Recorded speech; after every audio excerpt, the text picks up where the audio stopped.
ప్రసాద్ అయితే కాంగ్రెస్ లో సీనియర్ నేత, ముక్కుసూటిగా వెళ్లే మనిషి. సో పహల్గామ్ లో జరిగినటువంటి దాడి గురించి, అదేవిధంగా ఆపరేషన్ సింధూర్ గురించి సార్ ఏమని మాట్లాడతారు, ఒక్కసారి సార్ మాట్లాడలేదాం. సో నమస్తే సార్. నమస్కారం. సో ఇప్పుడు భారతదేశంలో అదేవిధంగా ప్రపంచంలో ఒక అలజడి సృష్టించారు అటు పాకిస్తాన్ వాళ్ళు. ముందు పాకిస్తాన్ జరిగినటువంటి ఏదైతే పహల్గామ్ దాడి ఉందో దాని గురించి ఒకసారి మాట్లాడితే మీరేమని మాట్లాడతారు సార్? ఆపరేషన్ సింధూర్, ఎస్, ప్రధానమంత్రి అది పేరు పెట్టిన ఎంత జబర్దస్త్ పేరు, లోకంకి టోటల్ అర్థమైంది.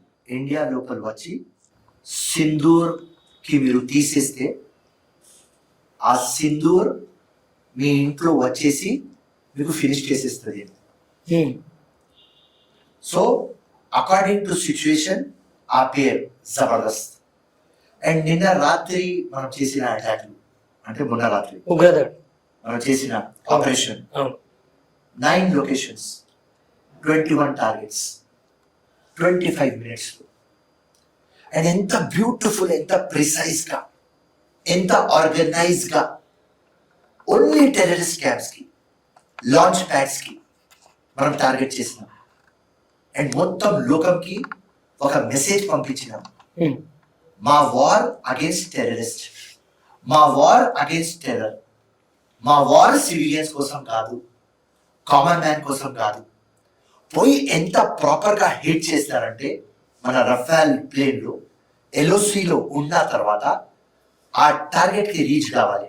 ఎందుకంటే మోస్ట్ ఇంపార్టెంట్, 100 సార్లు నేను చెప్పిన, ఆ క్యాంప్ లోనే మొత్తం అడ్మిషన్ అవుతుంది, బ్రెయిన్ వాష్ అవుతుంది, దానిలో ప్లానింగ్ అవుతుంది, అక్కడనే ఆర్గనైజ్ అవుతుంది, మాస్టర్ మైండ్స్ అక్కడనే ఉంటారు, వేరే దగ్గర నుంచి ఫైనాన్సర్లు వస్తారు.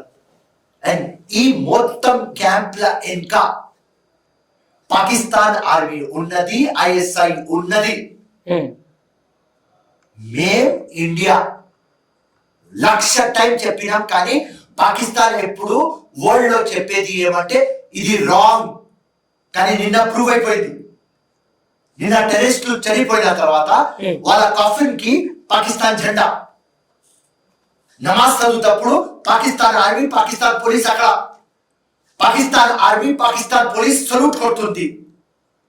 ఆ రౌఫ్ టెర్రరిస్ట్ ఎంతో 100 మంది ప్రాణం తీసిన ఫాల్తుడా కొడుకు అక్కడ నమాజ్ చదివిపిస్తున్నారు.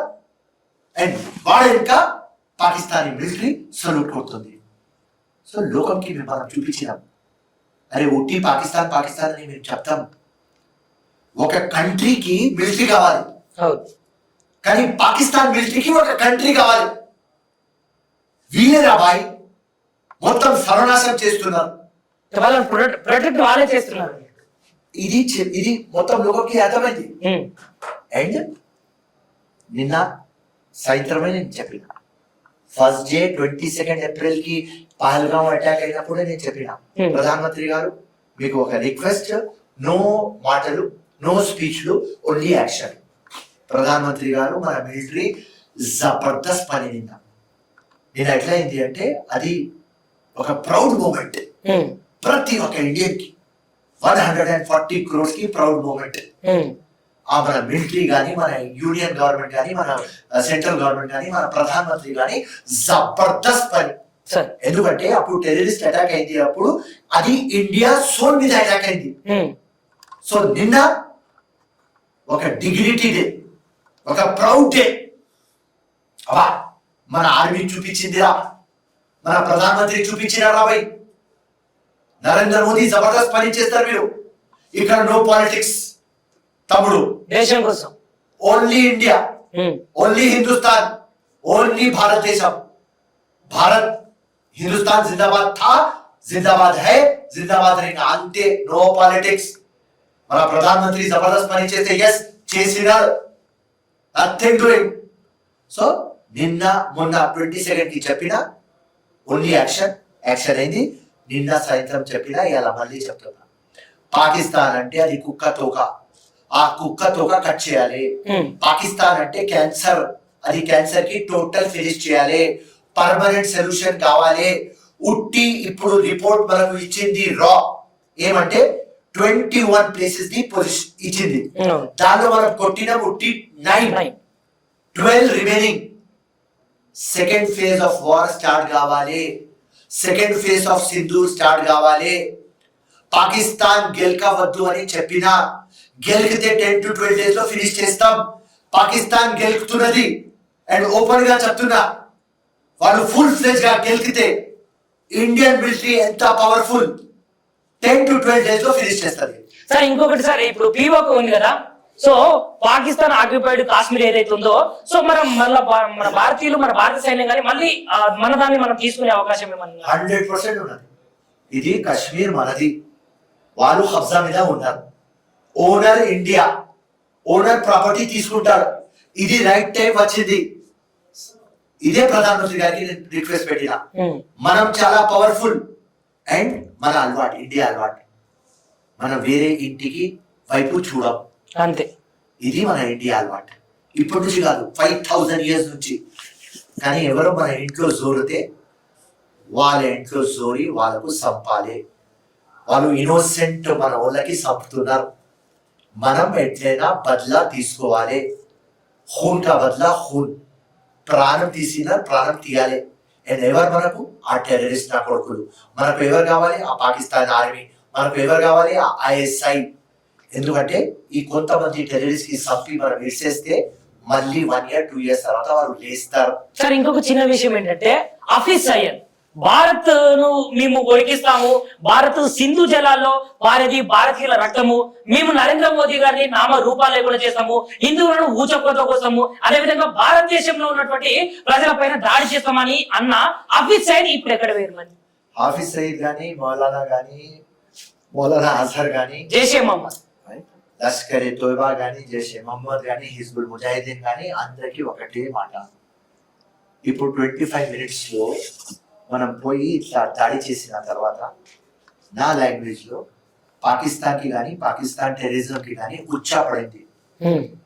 సో ఈ లంగా దొంగ మాటలు సాల్, ఇండియాది ఆతు కూడా పీకలేరు. సో ఇండియా సెకండ్ ఫేజ్ లో పోవాలి, టోటల్ పాకిస్తాన్ కి ఫినిష్ చేయాలి. అంటే పాకిస్తాన్ అంటే టెర్రరిజం కి ఎవరు మాస్టర్ మైండ్, మోస్ట్ ఇంపార్టెంట్, ఎవరు బ్రెయిన్ వాష్ చేస్తున్నారు, ఎవరు ఫైనాన్షియలీ సపోర్ట్ చేస్తున్నారు, ఎవరు వాళ్ళకు రెచ్చగొడుతున్నారు, మద్రసాలో ట్రైనింగ్ ఎందుకు ఇస్తున్నారు, మొత్తం ఇండియా వైపు కషి బదలా ఎందుకు ప్రిపరేషన్, ఎవరెవరు ఆ ప్రిపరేషన్ దానిలో ఉన్నారు అందరికీ ఫినిష్ చేయాలి. సో ఇంకొకటి, మన ఎవరైతే ఉన్నారో నరేంద్ర మోదీ గారు కానీ, దాని తర్వాత మన అమిత్ షా గారు కానీ 2 తెలుగు రాష్ట్రాలకు సీఎంలకు ఫోన్ చేసి రెడ్ అలర్ట్, మీరు అలర్ట్ గా ఉండండి, కొంతమంది ఒక 20 మూకలు మన తెలుగు రాష్ట్రాలపై అటాక్ చేయొచ్చు, అదేవిధంగా ఈ హైదరాబాద్ పైన కొంతమంది పడొచ్చు అని చెప్తున్నారు. సో ఆ అలర్ట్, అదేవిధంగా మాక్ డ్రిల్ గురించి మీరేమని చెప్తారు? ఇది ప్రిపరేషన్. ఇది ఎట్లయినా వార్ అవుతుంది అని ఇండియాకి తెలుసు, ప్రధానమంత్రి కానీ ఇండియన్ ఆర్మీకి కానీ మా అందరికి తెలుసు వార్ అవుతుంది. సో వార్ లో ప్రిపేర్నెస్ ఉండాలి కదా. So 30 states equal, Kashmir hit list లో ఉంటది కానీ వేరే 29 states ఇంపార్టెంట్. సో అందరు ప్రిపేర్ ఉండాలి. అండ్ ఒక మాట మీ ఛానల్ కి చెప్తున్నా, ఈ ఇష్యూలో ఇండియాలో నియర్లీ 30 crores ముస్లిమ్స్, వాళ్ళు ఒక్కటే వాయిస్తో ఉన్నారు, ఫినిష్ పాకిస్తాన్, పాకిస్తాన్కి ఫినిష్ చేయి. హిందుస్థాన్తో ఉన్నాం, భారతదేశంతో ఉన్నాం, ఇండియాతో ఉన్నాం, ప్రధానమంత్రి ఏం చేస్తే దాని వెనక ఉన్నాం. అది యూనిటీ మనం చూపిస్తున్నాం. వాళ్ళు వచ్చిన ఫాల్తు నా కొడుకులు వచ్చి మన పాప ముందు, మన పిల్లల ముందు, మన అమ్మ ముందు, మన చెల్లెల ముందు వాళ్ళ పేరు అడిగి మతం అడిగి లా ఇలాహ ఇల్లల్లాహ్ ముహమ్మద్ రసూలుల్లాహ్ చెప్పు అని కొట్టిపోయినారు. వాళ్ళ ప్లానింగ్ ఏం? ఇండియాకి బ్రేక్ చేయాలి, హిందూ ముస్లిమ్స్ గొడవ కావాలి. కానీ ఇండియన్ ముస్లిమ్స్, ఇండియన్ హిందూ ఎంత ఇంటెలిజెంట్ అంటే, మన గొడవ ఏదైనా ఉంటే మన ఇంట్లో గొడవ, కానీ బయటోడు వచ్చి చేస్తే మనం అర్థం చేసుకుంటాం. ఇప్పుడు పాకిస్తాన్కి ఏం అర్థమైంది అంటే, ఇక్కడ రంజాన్ అయితే రామ్ కనిపిస్తాడు, దీపావళి అయితే అలీ కనిపిస్తాడు, గంగా జమున తహజీబ్ ఉన్నది, వీళ్ళు కొట్లాడలేరు. సో ఆ యూనిటీ కి ఫిరోజ్ ఖాన్ సలాం, అండ్ ఆపరేషన్ సింధూర్ కి ఫిరోజ్ ఖాన్ సలాం, ఇండియన్ మిలిటరీ కి సలాం. జబర్దస్త్ ఇండియా టోటల్ పాకిస్తాన్ కి ఫినిష్ చేస్తుంది. సో ఆల్ అవుట్ పోవాలే, టోటల్ రూట్స్ నుంచి పర్మనెంట్ సొల్యూషన్ క్యాన్సర్ కి ఖతం చేయాలి. సార్ ఇంకొక విషయం ఏంటంటే వక్ఫ్ బోర్డ్ చట్టం మీదనైతే మాట్లాడిన అసదుద్దీన్ ఓవైసీ గారు సో సీక్రెట్ గా కొన్ని మీటింగ్స్ కూడా పెట్టుకోవడం జరిగింది. దాని గురించి మీటింగ్స్ లో ఇట్లా మాట్లాడాలి అట్లా మాట్లాడాలి, మాకు అసలుకే సవరణ చట్టం వద్దు అని అన్న ఓవైసీ గారు మరి ఈ రోజు ఎందుకు ఇప్పుడు జరిగినటువంటి పహల్గామ్ దాడి గురించి కానీ ఆపరేషన్ సింధూర్ గురించి కానీ చాలా తక్కువగా మాట్లాడుతున్నాడు, కేర్నాట్ గా మాట్లాడుతున్నాడు. సో దీని గురించి మీరేమంటారు? మీ మాటలు ఆయన ఎప్పుడు వాయిస్ దొరికింది, ఆయన పాకిస్తాన్ ముర్దాబాద్ అన్నాడు. పాకిస్తాన్ కి ఇవ్వవద్దు, టెర్రరిస్ట్ కి ఇవ్వవద్దు, నేను ఇండియాతో ఉన్నానని చెప్పాను. నేను ఎట్లా అంటే ఎవరు కరెక్ట్ చెప్తే కరెక్ట్ చెప్తా, రాంగ్ చెప్తే రాంగ్ చెప్తా. అసదుద్దీన్ నాకు పడదు, కానీ ఇలా ఇండియా ఫేవర్లోనే ఆయన ఉన్నాడు. వాళ్ళ పార్టీ కూడా ఇండియా ఫేవర్లోనే ఉన్నది. ప్రతి ఒక్క ముస్లిం ఇండియా ఫేవర్లో ఉన్నారు. కాబట్టి నేను ఎవరు అగేన్స్ట్ చెప్పలేను, ఎందుకంటే అది వాస్తవం కాదు. ఎవ్రీబడి ఒకటే వాయిస్, 140 crores ప్రధానమంత్రికి ఒకటే వాయిస్ చెప్తుంది. ఇప్పుడు ఇది టైం వచ్చింది, నౌ ఆర్ నెవర్. పాకిస్తాన్ కి ఫినిష్ చేయి, టెర్రరిజం కి ఫినిష్ చేయి. సరే ఇంకొకటి లాస్ట్ క్వశ్చన్ ఏంటంటే ఇప్పుడు నిజంగానే పాకిస్తాన్ కి భారత్ కు ఇంకా భీకర యుద్ధం జరిగితే ఇక్కడ ఉన్నటువంటి ఈ దేశంలో ఉన్నటువంటి ప్రజలకు, ఈ రెండు తెలుగు రాష్ట్రాల్లో ఉన్నటువంటి ప్రజలకు మీ సందేశంగా మా టీవీ ఛానల్ తరఫున మీరు ఏమని సమాధానం ఇస్తారు? సందేశం యూనిటీతో ఉన్నాం, ఇట్లనే యూనిటీతో ఉండాలి. ఏదైనా లాస్ అయితే నో ప్రాబ్లం, ఫైనాన్షియల్ లాస్ అవుతుంది, ఎకానమీ లాస్ అవుతుంది, కొంత కష్టం మనకు అవుతుంది. మన ఇంట్లో మన అన్న సావలేదు, మన తమ్ముడు సావలేదు, మన అయ్య సావలేదు. చచ్చిన వాళ్ళ ఇంట్లకు మన పరిస్థితి వేరేది ఉన్నది. 100% వేరే ఇన్నోసెంట్ సావవద్దు. మన ఇంట్లో ఇది పైసాని రావద్దు. ఇండియా పరువు ఉండాలి, భారత్ జిందాబాద్ ఉండాలి, ఇండియా జిందాబాద్ ఉండాలి.